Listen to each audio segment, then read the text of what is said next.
Chaque avancée scientifique raconte une nouvelle histoire. Et ce sont ces histoires, piquantes ou vertigineuses, que nous aimons raconter dans les pages d'Epsilon, le nouveau magazine d'actualité scientifique. Chaque semaine, je vous embarque dans l'enquête d'un journaliste de la rédaction. Je suis Valérie Greffose et vous écoutez le podcast d'Epsilon. Nous n'avons plus qu'à préparer nos sacs. Ah, mes amis, la grande expédition vers le centre de la Terre part dans 20 minutes. Oui, préparez vos sacs, car dans cet épisode, nous partons vers les profondeurs de la Terre, à la découverte d'un des secrets les mieux gardés de la planète, les intraterrestres. Il faut dire qu'à trop lever les yeux vers le ciel pour scruter d'éventuels extraterrestres, on en avait un peu oublié de regarder sous nos pieds. C'est pourtant là, au fond des mines d'or ou dans les abîmes du plancher océanique, que les scientifiques ont trouvé, ces dernières années, de nouvelles formes de vie. Approchons B1-17.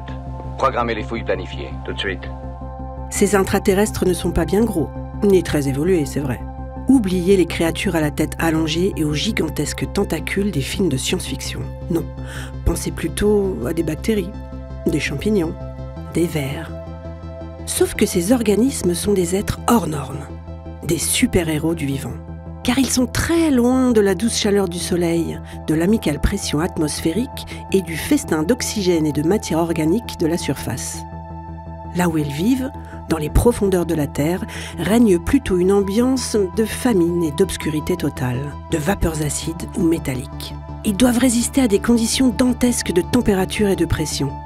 Ils ont dû apprendre à se nourrir de pétrole et même, pour certains, carrément de radioactivité. Et surtout, ils ont appris à s'économiser, étirer leur vie sur le temps long. Certains parviennent à vivre jusqu'à 100 millions d'années. Quiconque descendra dans le cratère de Yokul du Sneffels parviendra au centre de la Terre. Des super-héros, je vous dis. C'est ce que va nous raconter le journaliste Vincent Noiriga, qui a mené l'enquête auprès des microbiologistes. Vincent, comment les a-t-on découverts, ces intraterrestres ? Au début, c'était un peu par hasard. Il y a presque un siècle, en 1926, des géologues américains avaient détecté des signes d'une présence de bactéries dans des puits de pétrole de l'Illinois. Mais à l'époque, personne ne les prenait vraiment au sérieux. Puis après, dans les années 1970, on a découvert les fumeurs noirs. Ces systèmes hydrothermaux au fond des océans, sur les flancs des dorsales océaniques. Mais c'était plutôt interprété comme un cas particulier. C'est vraiment quelque chose de très spécial, les cheminées hydrothermales pleines d'énergie et de nutriments. Mais mine de rien, au fil des années, les cas particuliers se sont multipliés à tel point qu'aujourd'hui, les scientifiques commencent à prendre la mesure du phénomène et pensent que c'est quelque chose d'universel. Bon, on imagine bien que ça n'avait rien d'évident d'aller fouiller sous la surface de la Terre, et encore moins sous les océans. C'est vrai, les portes d'accès vers ces mondes engloutis sont assez rares. Pour tenter de s'en approcher, aujourd'hui, les biologistes empruntent souvent des puits de pétrole abandonnés, d'anciennes mines d'or ou de diamants. Sinon, ils réalisent eux-mêmes quelques forages, y compris en pleine mer, sur des bateaux spécialisés. Il y en a 2 dans le monde, un japonais et un américain. Mais il faut dire que c'est long, difficile, très coûteux comme opération. Et alors, trouve-t-on vraiment de la vie partout où l'on regarde ? Oui, absolument partout, que ce soit dans les basaltes, les granites, les sédiments, en fait dans tout type de roches. Il y a eu des estimations récentes sur la biomasse souterraine qui dépassent largement celle des troupeaux de mammifères. On parle de l'ordre de 23 milliards de tonnes. Donc c'est des centaines de fois la biomasse du bétail qui existe actuellement. Récemment aussi, des chercheurs ont trouvé dans les sédiments marins 3 millions d'espèces différentes. Donc c'est autant que dans le sol de surface ou dans l'eau de mer. D'autres chercheurs ont trouvé dans la croûte océanique, dans les basaltes de la croûte océanique, des zones avec des densités d'individus qui étaient équivalentes à celles de notre microbiote intestinal. Donc c'est assez prodigieux, c'est de l'ordre de 10 millions d'individus au centimètre cube. En fait, un peu partout, on assiste à de véritables écosystèmes actifs souterrains qui fonctionnent avec des phénomènes de prédation, de compétition, de mutualisme. C'est vraiment des mondes à part. Imaginez qu'ils puissent ressembler à des poulpes géants avec 3 paires d'yeux, relève de la naïveté. Bénédicte Ménez est géomicrobiologiste à l'Institut de physique du globe de Paris. Les forages pour chercher de la vie souterraine, elle connaît bien. C'est un petit peu comme si vous plongiez une paille dans du beurre Quand vous allez ressouler votre paille, elle va avoir échantillonné une partie de ce beurre et en fait, du coup, vous allez pouvoir avoir le dessus de votre plaquette de beurre et puis aussi ce qu'il y avait en dessous. Et bien, c'est exactement comme ça qu'un forage procède.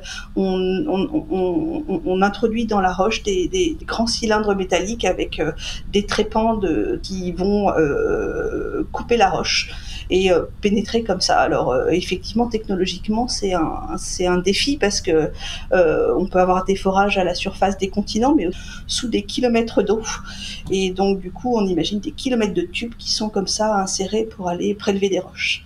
En fait, quand on va vouloir vraiment aller explorer un microbe qui vit par exemple à 4 km de profondeur sous le plancher océanique, et bien, il va falloir s'assurer que rien n'a été altéré, cet écosystème si précieux, profond, qu'on va chercher à caractériser pour savoir quels sont les habitants qui vivent logés dans les petites fractures de cette roche, dans les petits pores, et de quoi ils vivent, puisqu'ils sont vraiment très très loin de toute l'énergie apportée par le soleil pour permettre d'ordinaire la photosynthèse.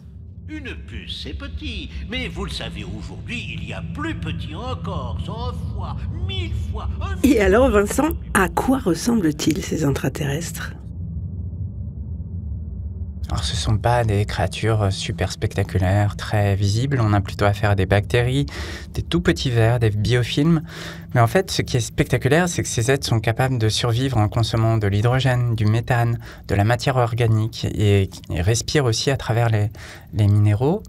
Des chercheurs japonais ont découvert aussi très récemment des signes de vie dans des sédiments sous-marins qui étaient portés à 120 degrés. Donc c'est une température phénoménale qui est très inattendue parce que les scientifiques jusqu'à présent estimaient qu'à partir de 100 degrés, la chaleur détruisait tout l'ADN. Donc en fait, ils sont très différents des habitants de la surface. Oui, alors ce ne sont pas à proprement parler des aliens, parce qu'ils partagent des ancêtres communs avec les congénères de surface. Simplement, ils se sont adaptés aux conditions hostiles du sous-sol. Ils ont développé des facultés tout à fait hors normes pour vivre en l'absence de soleil, sous une pression énorme, une température énorme, des conditions chimiques très agressives.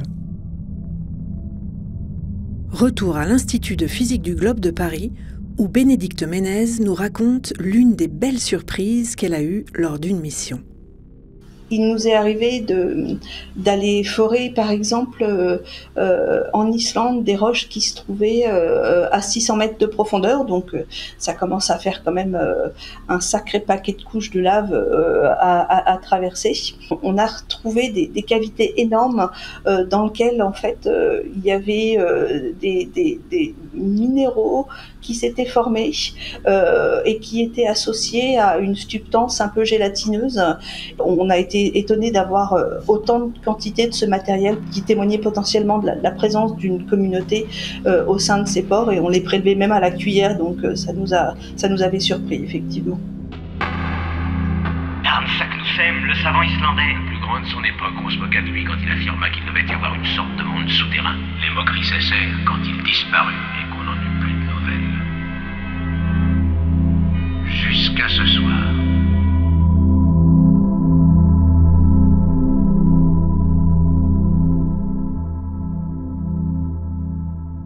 Mais Vincent, comment ces organismes parviennent-ils à vivre quasiment en autarcie ? Eh bien, ils s'économisent énormément. Ils vivent au ralenti, mais vraiment un ralenti incroyable. Et des scientifiques ont même trouvé certains organismes qui avaient plus de 100 millions d'années. Ça faisait 100 millions d'années qu'ils étaient en dormance. Et ils trouvent que l'énergie là où ils peuvent la trouver. Et puis, de temps en temps, ils sont un petit peu opportunistes. Ils attendent qu'une fracture s'ouvre à la faveur d'une éruption volcanique ou d'un séisme. Et dans ce cas-là, vous avez un afflux de nutriments, un petit peu d'oxygène qui peuvent arriver au gré de ces événements géologiques. Et on pense même que ces bactéries se nourrissent de radioactivité. Tu veux dire qu'ils mangent de la radioactivité, mais comment font-ils ? En fait, c'est pas tout à fait ça. On sait que dans les roches, il y a des éléments qui s'appellent du thorium, de l'uranium, des éléments radioactifs qui émettent des rayonnements. Et ces rayonnements cassent les molécules d'eau qui sont présentes dans le sous-sol. Et en cassant ces molécules d'eau, on crée de l'hydrogène. Et l'hydrogène, c'est une nourriture très appréciée des bactéries. Et ça a été démontré vraiment il y a quelques mois seulement. À l'Institut de physique du Globe, j'ai posé à Bénédicte Ménez une question qui me taraudait depuis le début. Y a-t-il une limite en profondeur à la vie souterraine ? On imagine très facilement de la vie jusqu'à environ 10 km de profondeur. Pour l'instant, on n'a pas forcément des preuves de l'existence de vie microbienne si profond, parce que après, la difficulté, c'est de pouvoir remonter des organismes de ces profondeurs-là et de prouver qu'ils sont à la fois vraiment représentants de ces conditions profondes, avec toutes les risques de contamination lors du prélèvement, lors de la manipulation, etc. Donc, on a des preuves jusqu'à, je dirais, 5 km, mais on ne serait pas étonné d'en trouver jusqu'à 10. Donc finalement, Vincent, les profondeurs de la Terre ne sont pas si hostiles qu'on pourrait le croire. Alors, pour nous les humains, franchement, si. Mais pour une forme de vie plus rustre, effectivement, il y a une capacité à s'épanouir un peu partout dans le sous-sol. Certains chercheurs se demandent même si la vie terrestre ne serait pas justement apparue dans les profondeurs, car il y a des conditions de haute température et de pression très fortes qui sont propices aux réactions chimiques qui auraient pu conduire à la vie. Et puis l'absence d'oxygène, finalement, c'est plutôt un atout au début. Aujourd'hui, on baigne dans l'oxygène, mais ça n'a pas toujours été le cas, et notre organisme dépense beaucoup d'énergie pour lutter contre l'oxydation, contre le cancer d'une certaine manière. Et du coup, ça donne un sacré espoir de trouver de la vie sur d'autres planètes beaucoup moins accueillantes que la Terre, non ? Tout à fait, les exobiologistes sont absolument fans de cette vie intraterrestre. Il se trouve qu'il y a quelques mois, des chercheurs américains ont trouvé dans la croûte martienne tous les ingrédients en fait, nécessaires à la vie, avec des carbonates, des éléments radioactifs, du thorium éventuellement. Donc, à défaut d'avoir de la vie sur Mars, il pourrait y avoir la vie dans Mars. Et on songe aussi très sérieusement aux lunes glacées de Jupiter ou de Saturne, comme Europe ou Encelade, dont on sait aujourd'hui qu'elles possèdent de l'eau liquide sous leur croûte de glace. Donc c'est vraiment porteur de beaucoup d'espoir. Voilà, vous savez maintenant qui sont les intraterrestres. Et finalement, ils ressemblent beaucoup aux extraterrestres que les scientifiques espèrent trouver ailleurs, dans le système solaire. D'incroyables microbes, bien cachés en profondeur.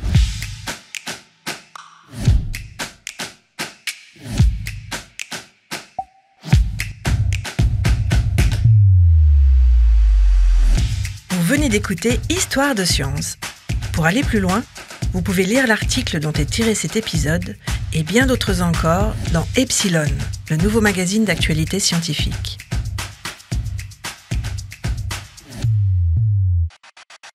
Et rendez-vous la semaine prochaine pour une nouvelle Histoire de science.